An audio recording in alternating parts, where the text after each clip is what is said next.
മുംബൈത്തെ best mutton biryani വാങ്ങിത്തരാ പറഞ്ഞിട്ട് ധീരജ് നമ്മളെ കൊണ്ടുപോകുന്നുണ്ട്. നമുക്ക് നോക്കാം എങ്ങനെയാവുന്നത്. അടിപൊളി ബിരിയാണി, സൂപ്പർ ബിരിയാണി, ഉഷാറ് ബിരിയാണി എന്നൊക്കെ പറഞ്ഞാൽ കൊണ്ടേ. പക്ഷെ ഏതാ ഹോട്ടല് അറിയില്ല, സ്ഥലം അറിയില്ല, ഒരു കുന്തും അറിയില്ല. ആകെ ബിരിയാണി മാത്രം അറിയാം. ബോയ്സിനോട് ഷോപ്പിംഗ് ആണ് കുറച്ച്. ഇപ്പത്തെ കളിപ്പിക്കുന്നതൊക്കെ ആൻഡ്രസ് ആണ്.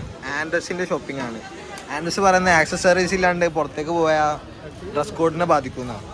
അപ്പൊ ആൻഡ്രസ് ഇവിടുന്ന് എന്തൊക്കെയോ എടുക്കുന്നുണ്ട്. മോതിരൊക്കെ എടുക്കുന്നുണ്ട്. വള, പൊട്ട്, കമ്മല്, ചാന്ത്, 120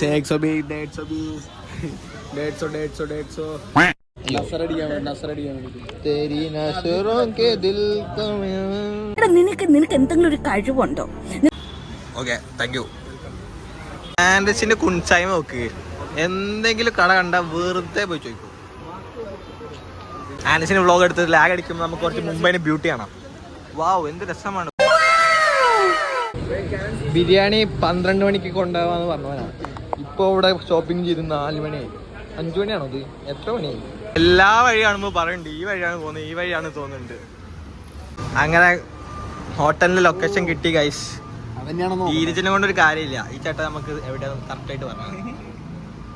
ധീരജ് അവിടെ തന്നെ പോകുന്നു പറഞ്ഞിട്ട് വാശി പിടിച്ചിരിക്കുക. ചെറിയ മക്കളോട്ട് കിട്ടിയില്ല, ഒരു കോപ്പം കിട്ടിയില്ല. ലാസ്റ്റ് മോമോസ് കഴിക്കണ്ടു. വല്ല സമാധാനം തരുമോ? നടക്കാൻ വഴി നടത്താനായിട്ട് അതുകൊണ്ട് കഴിക്കണതാണ്. പിന്നെ മുംബൈയിലെ മാപ്പ് പോലും നടത്തി തീർക്കാൻ നിൽക്കുന്ന ഭ്രാന്തോ.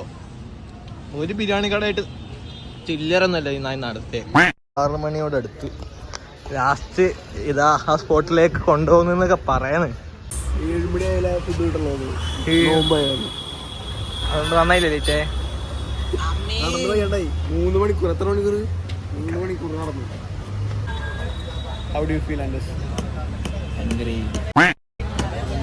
ഇപ്പൊക്കെ നല്ല ഫീലിംഗ് ആണ്. ആ ബിരിയാണി ആയിട്ടൊന്നും കൊളാവട്ടെ, അപ്പൊ ഫീലിംഗ് കാണിച്ചു തരാം.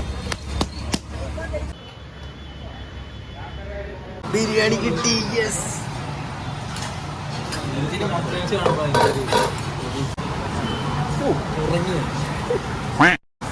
നോക്കട്ടെ. ഉള്ള പറയാം. റൈസ് പോരാ, 6/10. മട്ടണും മട്ടന്റെ ഗ്രേവിയും അതുണ്ട്. അതൊരു 9, 9:30 10. ഇന്ന് ഒരു ടർഫ് മാച്ചിന് പോകണം. ഫസ്റ്റ് കളി 6-3 തോറ്റു. സെക്കൻഡ് കളി 16-14 തോറ്റു. ഇന്ന് 3ാമത്തെ കളിയാണ്. ഇന്ന് ജയിച്ചിരിക്കണം. ജയിക്കില്ലേ? വെറുതെ ബോള് പിടിച്ചൊക്കെ എടുത്ത് ഉറക്കുന്നേ. എന്താ തോറ്റിട്ട് ഇതേ വഴി കൂടെ നമ്മള് തോറ്റ കഥയും പറഞ്ഞിട്ട് വന്നു. ഇനി ഇതേ വഴി കൂടെ ജയിച്ച കഥയും. നമ്മൾ ജയിച്ച കഥ അതാണ് ഈ വീഡിയോന്റെ ഹൈലൈറ്റ്. ഷാരൂഖ് ഖാന്റെ വീണ ഫ്രണ്ടിരുന്ന് അടിക്കുക. പോലീസ് പിടിച്ച് പോലീസിന് ഹിന്ദിയിലല്ല സംസാരിക്കാൻ, സംസാരിക്കുന്നില്ല. ഇംഗ്ലീഷ് അവരെടുത്ത് സംസാരിക്കണേ, മറാഠിയില് സംസാരിച്ചോണ്ടിരിക്കുന്നു. എനിക്കൊരു ഡൗട്ട്, അവർ പോലീസല്ലാന്ന്. ആദ്യം ഫോട്ടോ കാണിച്ചു തന്ന ആള് യൂണിഫോം ഒക്കെ ഇട്ടിട്ട്. അപ്പൊ കുറെ സംസാരിക്കും അവരെടുത്ത് കുറെ ആവും. അപ്പൊ അവരിങ്ങനെ ദാദാ കുച്ചിനെ മറാഠി മേ ബാത് കറ. അപ്പൊ ഞാനൊരു ചോദിച്ചു ആളെടുത്ത്, സാറിന്റെ ഐഡിയ വരുമോന്ന് ചോദിച്ചു. അത് ട്രിഗർ അയാള്.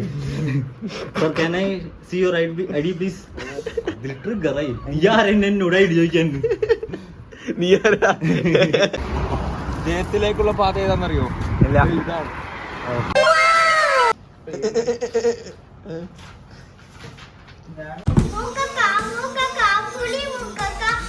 അവസാനം ജയിച്ചു ഗൈസ്. ജയിച്ചു. പുറത്തുനിന്ന് പുതിയ ഗോളിങ് ഇറക്കി. ജയിച്ചു. ആൻഡസിനെ കൊന്നു. रिकॉर्ड कर रहे हैं? भाई हाय लोग, हाय हाय बोलना, हाय हाय हाय हाय हाय बोल. अरे हाय बोल. इसका ये सेम टीम. ये गोली देख ये सुपरस्टार ये. फोटो कैसे करते हैं? उड़ जाएगा. हाँ उड़ जाएगा एक बार की. ये लो, ये तो मैं पकड़ा. हाँ हम लोग बोलेंगे ना वही टाइम आएगा. സീരി സെറ്റായി പിള്ളേര് പൈസയും പാലൊക്കെ കയ്യിൽ തന്നു. ആൻഡസ് ആണ് ഫോട്ടോഗ്രാഫർ. മോഡൽ ഉണ്ടെങ്കിൽ टाटा ए अयो धन्या ये मेरा है बाय बाय थैंक यू പ്രപഞ്ചത്തിൽ അമ്മയേക്കാൾ വലിയ പോരാളി മറ്റാരുമില്ല.